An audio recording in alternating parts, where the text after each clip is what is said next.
kira-kira apa yang ibu tunjukkan ke mereka dalam kunjungan ini? Saya sebagai petani yang mereka ingin kunjungi hanya menunjukkan apa adanya seperti mangga, juga kemiri, pohon kemiri ya. Kita pertama lihat pohon kemiri dulu, lihat kemirinya, baru nanti kita jalan sedikit melihat pohon mangga, menjelaskan tentang mangga toba yang ada di sini di Simalombo. Dan sesudah itu kita berjalan sedikit dan menerangkan kita di sini membuat sustainable tourism.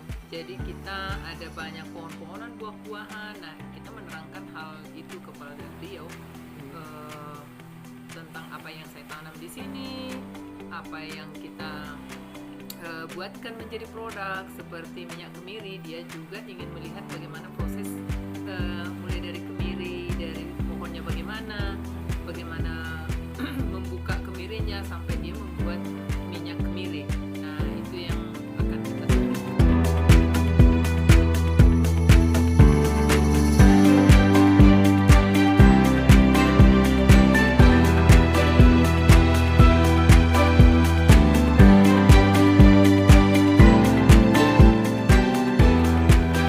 Kan ada bilang kemiri. Itu kemiri seperti apa? Dikelola atau minyaknya seperti apa? Dibuat untuk apa? Nah, kemiri itu kan di sini kan ada banyak tuh pohon kemiri. Nah, kita bisa ambil, jemur, dan juga dibukain oleh ibu-ibu dari orang kampung, dan kita bisa fresh. Itu fresh, jadi dia tidak perlu dimasak. Dia sesudah dijemur kering, dia kemirinya dibuka, itu langsung dipres menjadi minyak. Nah, minyak itu pure lah ya, asli, mentah gitu kan minyaknya.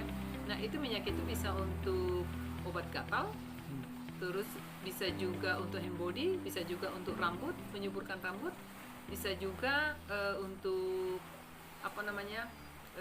urut, minyak urut. Nah, ada banyak kegunaan minyak kemiri. Ini ada beberapa produk yang kita buat dari seperti ada kulis manis, juga ada coklat, ada wine dari mangga, ada juga sile mangga, ada cuka mangga, ada juga cengkeh. Semua ini diproduksi di sini Ini ya, Bu, ya? semua dari hasil kebun sendiri. Diproduksi di sini juga. Ya, Iya. kita produksi di sini dan kita buat sendiri untuk menjadi produk.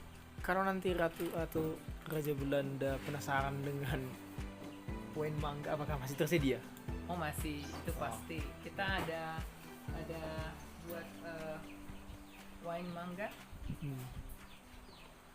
Langsung Untuk dikasih ini. Ya, di dari brand. hasil kebun sendiri ya. Ini Langsung ada di brand. ya mangga-mangga yang sudah pada jatuh tidak digunakan lagi, kita coba fermentasi Iya. dan kita buatkan minggu wine.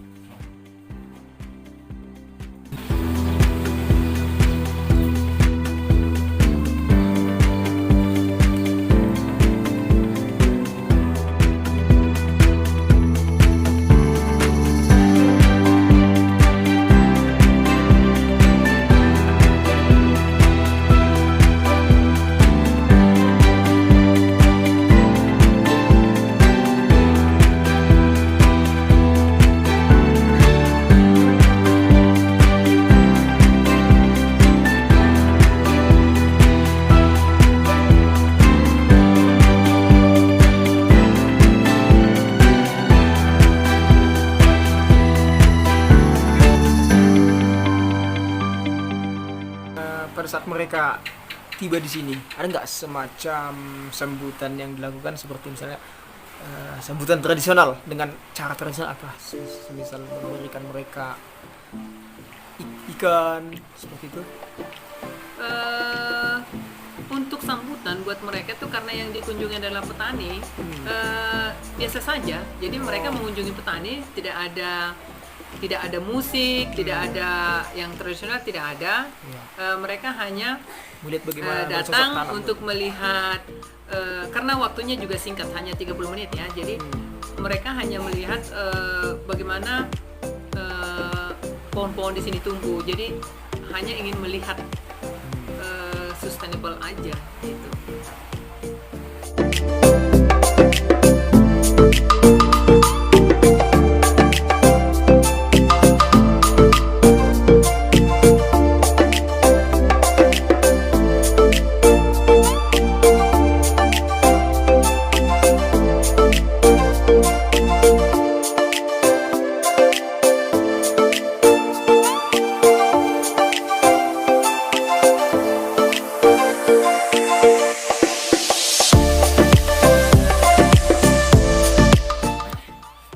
Ini Kak, terinspirasi dari mana membuat homestay-nya seperti ini? Ada tanaman.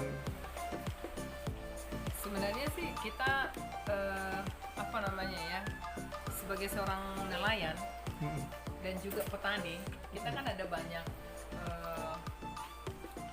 panen ya. Jadi kadang-kadang kita hasil panen itu justru melimpah gitu kan. Nah, kita kadang-kadang mau menjual tanggung, mau kita makan juga tidak mungkin kita makan semua. Nah, kalau ada tamu-tamu yang datang, kita bisa berpikir bisa dibagi gitu, nggak perlu dijual. Nah, itu sebenarnya awalnya kita kenapa kita tidak combine aja dengan tourism seperti itu ya, kenapa nggak kita undang aja orang datang ke sini untuk menikmati hasil dari ladang kita coba karena kita petani. Nah, kita sebagai nelayan juga seperti ini. Kenapa kita, karena saya nelayan ini ada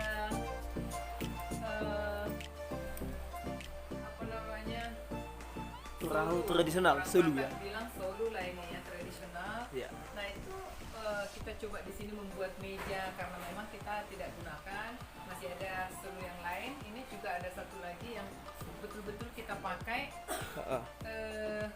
masih dipakai. Ini kita bikin dari Satu batang pohon kayu. potong pohon. Nah, itu kita bisa gunakan seperti itu. Nah, kita juga masih ada panen seperti eceng gondok ini ya. Jadi ini juga kita bisa buat menjadi topi, bisa membuat jadi tikar seperti itu. Nah, itu yang hasil dari ladang sendiri gitu kan. Ini juga kita kebetulan eceng gondok ini juga kita tanam dan kita besarkan dan kita panen.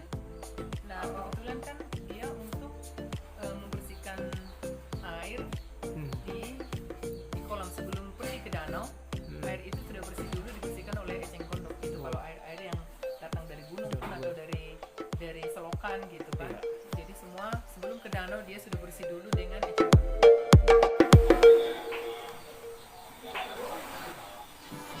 Close your eyes.